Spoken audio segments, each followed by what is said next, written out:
Bismillahirrahmanirrahim. I am Professor Shafkat Ali from Khwaja Free College Himyar Khan. Today we are going to discuss about mass spectrometer. तो ये जो mass spectrometer है ये first chapter का बड़ा important long question है। तो अब हम देखते हैं व्हाट इज़ mass spectrometry। तो mass spectrometry क्या है? एक ऐसी टेक्निक जिसमें हम एग्जैक्ट रिलेटिव एटॉमिक मैसेज और उनकी रिलेटिव अबंडेंस फाइंड करते हैं डिफरेंट आइसोटोप्स किसी एलिमेंट के जो डिफरेंट आइसोटोप पाए जाते हैं उसकी रिलेटिव अबंडेंस और उनके एग्जैक्ट एटॉमिक मैसेज फाइंड करने के टेक्निक को हम मैस स्पेक्ट्रोमेट्री कहते हैं। तो इसमें जो इंस्ट्रूमेंट इस्तेमाल होता है उसे हम मैस स्पेक्ट्रोमीटर कहते हैं। So what is mass spectrometer? An instrument which is used to determine exact relative atomic masses and relative abundance of different isotopes of an element के एक ही एलिमेंट के जो डिफरेंट आइसोटोप्स हैं उनके एग्जैक्ट रिलेटिव एटॉमिक मैसेज और उनकी relative abundance find करने के लिए जो हम इंस्ट्रूमेंट इस्तेमाल करते हैं वो मैस स्पेक्ट्रोमीटर है। तो मैस स्पेक्ट्रोमीटर की कुछ टाइप्स हैं। तो उसमें एक टाइप है आस्टन्स मैस स्पेक्ट्रोमीटर। तो ये जो मैस स्पेक्ट्रोमीटर है इसको डिज़ाइन किया गया था स्पेशली गैसियस एलिमेंट, वो एलिमेंट जो गैसियस स्टेट में पाए जाते हैं उनके एटॉमिक आइसोटोप्स के मैसेज जो है वो फाइंड करने के लिए इसको इस्तेमाल किया गया था। उसके बाद सेकंड जो है उसे कहते हैं डेम्स्टर मैस स्पेक्ट्रोमीटर। तो डेम्स्टर मैस स्पेक्ट्रोमीटर जो है उन एलिमेंट्स के लिए इस्तेमाल होता है जो सॉलिड स्टेट में है। इसमें एक अलहदा से कंपोनेंट लगा होता है जिसे वेपोराइजेशन चैम्बर कहते हैं जो उसको पहले वेपोराइज करता है। उसके बाद मॉडर्न मैस स्पेक्ट्रोमीटर है। तो मॉडर्न मैस स्पेक्ट्रोमीटर में दो एडिशनल कंपोनेंट्स हैं और वो दो एडिशनल कंपोनेंट्स क्या हैं? डेम्स्टर मैस स्पेक्ट्रोमीटर में हम दो एडिशनल कंपोनेंट लगा देते हैं, एक एम्पलीफायर है, दूसरा रिकॉर्डर है, जो हमारे रिजल्ट को जो है वो बेहतर तरीके से जो वो इंटरप्रेट करते हैं, बेहतर तरीके से वो पेश करते हैं। तो ये मैस स्पेक्ट्रोमीटर की डायग्राम। तो इसमें देखें सबसे पहला जो हिस्सा है इसे इनलेट कहते हैं जहाँ से सैंपल इंटर होता है।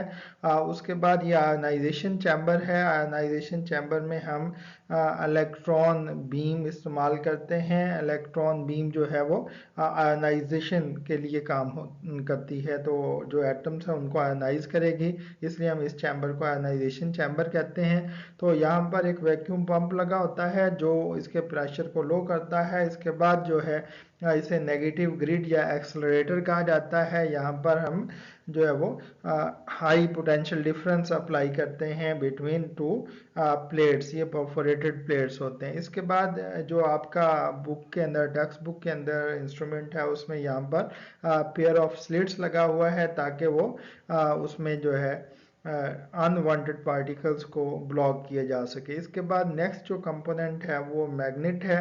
तो मैग्नेट जो है वो सेपरेट करेगा कैटाइन को, जो पॉजिटिव आइन बनेंगे उनको on the basis of mass to charge ratio. और इसके बाद जो लास्ट पार्ट है वो आइन कलेक्टर या डिटेक्टर होता है। तो ये उसकी एक डायग्राम है। तो इसके बाद हम देखते हैं कंपोनेंट ऑफ मैस स्पेक्ट्रोमीटर। तो डेम्स्टर मैस स्पेक्ट्रोमीटर की डिटेल हम पढ़ रहे हैं, उसके कुछ कंपोनेंट हैं। सबसे पहला उसमें वेपोराइजेशन या वोल्टलाइजेशन चैम्बर है, उसके बाद आयनाइजेशन चैम्बर है, electric field, magnetic field, electrometer या आइन कलेक्टर, डिटेक्टर, एम्पलीफायर, रिकॉर्डर। तो ये मेन कंपोनेंट्स हैं जो इस इंस्ट्रूमेंट्स के अंदर होते हैं। उसके बाद वर्किंग ऑफ डेम्स्टर मैस स्पेक्ट्रोमीटर। सबसे पहला उसका हिस्सा क्या है? वेपोराइजेशन और वोल्टलाइजेशन चैम्बर। तो सबसे पहले जो भी सब्सटेंस है हम उसको कन्वर्ट करेंगे किसके अंदर? वेपर्स के अंदर।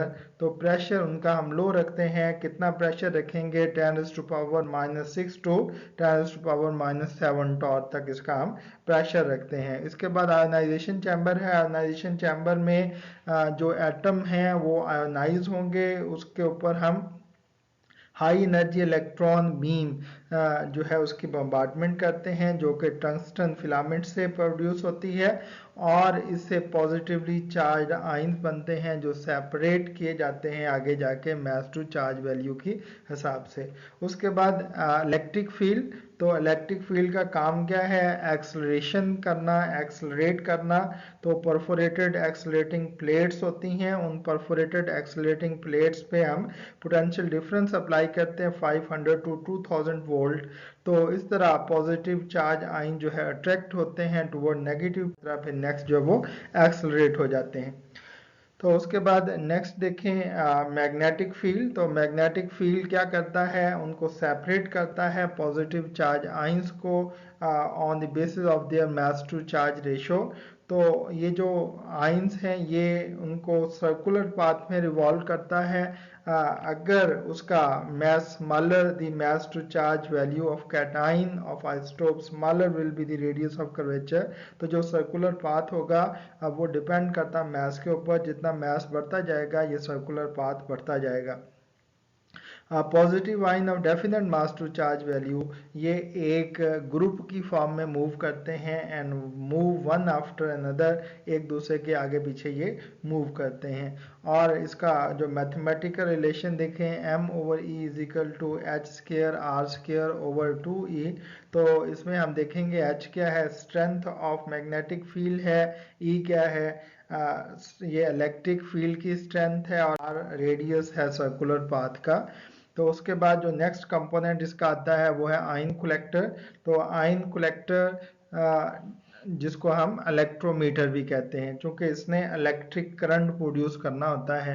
तो ions of isotope are made to fall on electrometer या आयन कलेक्टर, जिसका काम क्या है? Which develops electric current. तो उसने इलेक्ट्रिक करंट डिवेल्प करना है। तो ये चूंकि आयन से प्रोड्यूस होता है इसलिए हम इसको आयनिक करंट भी कहते हैं। Current strength and relative abundance of each isotope, तो ये डिपेंड करती है उसके ऊपर मास टू चार्ज रेशियो के ऊपर। तो इसी तरह इन मॉडर्न मास स्पेक्ट्रोमीटर, तो आगे इसके आगे एम्पलीफायर लगा होता है। तो एम्पलीफायर का क्या काम है? एम्पलीफायर जो है जब आयन उसके साथ टकराते हैं तो आयनिक करंट जो प्रोड्यूस होता है उसको फिर वो एम्पलीफाई करता है, बढ़ाता है, और फिर वो देता है इसको रिकॉर्डर को। तो रिकॉर्डर क्या करता है? रिकॉर्डर ग्राफ बनाता है शोइंग रिलेटिव अबंडेंस। तो एक एंड पे उसके रिलेटिव अबंडेंस होगी, दूसरी तरफ मास नंबर होगा। अब जितनी पीक्स होंगी उतने नंबर ऑफ आइसोटोप्स हैं, और जितनी पीक हाइट ज़्यादा होगी इसका मतलब है उतना उसकी रिलेटिव अबंडेंस ज़्यादा है।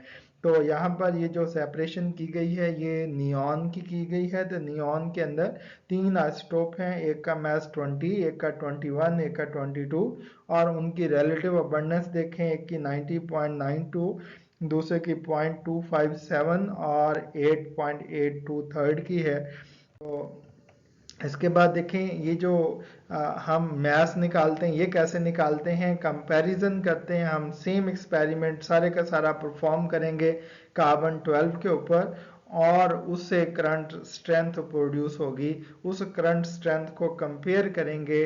तो इस तरह जो मैस बनेगा उसे हम कहेंगे रिलेटिव आइसोटोपिक मैस। तो कंपैरिजन विद कार्बन 12 के साथ जब हम इसका कंपैरिजन करते हैं तो इस तरह एग्जैक्ट मैस नंबर आइसोटोप का मालूम हो जाता है। इसके अलावा दूसरे मेथड्स भी हैं जो हम इस्तेमाल कर सकते हैं इसकी सेपरेशन के लिए। तो उसमें gaseous diffusion, thermal diffusion, distillation, ultra centrifuge, electromagnetic separation, laser separation, ये डिफरेंट टेक्निक्स हैं जो इस्तेमाल की जा सकती हैं other than this mass spectrometer. Thanks for watching. अगर आपको मेरा चैनल पसंद आए वीडियो को लाइक करें और सब्सक्राइब करें। अस्सलाम वालेकुम।